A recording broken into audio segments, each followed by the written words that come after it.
Welcome. We are back at Island Foot and Ankle Surgery, and joining me once again is Dr. Jeff Young. Thank you for being with me again today. Thank you. Yeah, good to see you. And so last time we were here, we kind of got an introduction to you guys since you're new, a little bit newer to the island, about 3 months. But today we're going to kind of delve into a little bit of what your specialties are, and we're going to start with talking about pediatric deformities. And I know you really do specialize in that. So tell us what that means and what all you do.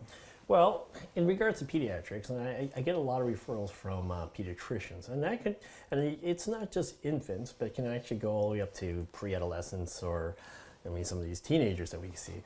And some of the things that I get from pediatricians are children a lot around the age of 12 or so coming in with flat feet. Okay.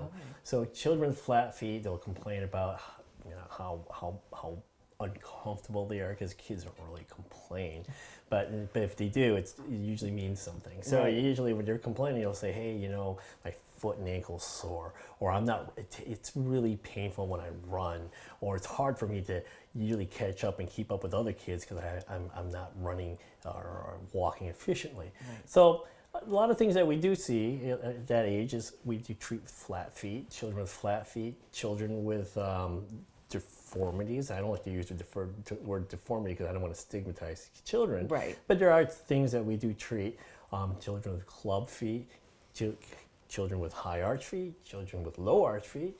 Something as simple as even trauma like ankle sprains, shin splints, and even ingrown nails. If they usually ignore it until it gets infected, and then by that time they'll have to see a doctor. Right.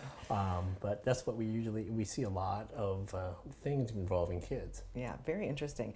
And now obviously I know it's a very complicated procedure and we don't need to delve into all the details, but if somebody did have flat feet, what is it that you do and how do you help them? Well, even though this name of the practice is foot and ankle surgery, I just want to make very clear, surgery is a last resort. Okay. So I don't want people to be put off or are afraid of that. But the thing is, though, a lot of these things that we recognize and treated early, we can do this conservatively. Okay, so in regards to flat feet, if someone came in with flat feet, what we do, we work them up, watch their gait, do a gait analysis, test their muscle functions, how the joints function during gait and different axes, and things that we can do to correct that. Something as simple as maybe stretching exercises, possibly changing their shoe gear, do orthotics, physical therapy, things like that. We would actually try to treat conservatively before we actually go into surgery. Sure. And let's talk, you just said the word shoes a second ago, so let's talk about that for a minute, because I'm sure you have strong opinions on shoes, and especially for kids. They want to wear the Right. latest and the greatest, or the cute little flip-flops, or whatever they want to wear. But what's important to know when you're choosing shoes for different activities and for your kids? Well, the thing I tell every patient, and I've treated a lot of athletes, professional athletes as well, is that the simple gamut is this: the more active you are, the more rigid and firmer the shoe or supportive device should be. Okay. The less active you are, you could probably cheat and get a little bit more softer or more flexible. So really, shoes that they wear should be supportive, firm, and rigid. That not only provides them with support, but also prevents long-term or early onset of arthritis.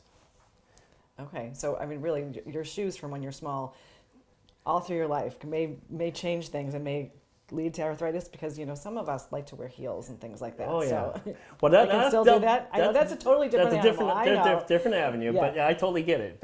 But you know what? Wearing good shoes is important.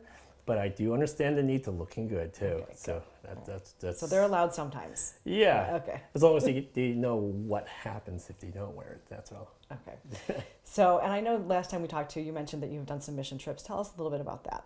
Well, I've been involved since 1997 with pediatric mission trips to Honduras, El Salvador, and Mexico. So I treat children with club feet, spastic deformities, any type of pediatric congenital or neurological deformities. And I've been doing this since 1997. I've done over 300 club foot surgeries. We do this for free. We get down there, we screen 200 patients. In a span of 6 days, we'll do 30 surgeries. That's amazing. And it's gone from El Salvador to Honduras. Now we're branching into India as well. Well, that's amazing. Thank you for doing that. That's really wonderful. And thank you for sharing some time with me today. And we'll see you again soon. Hey, thank you.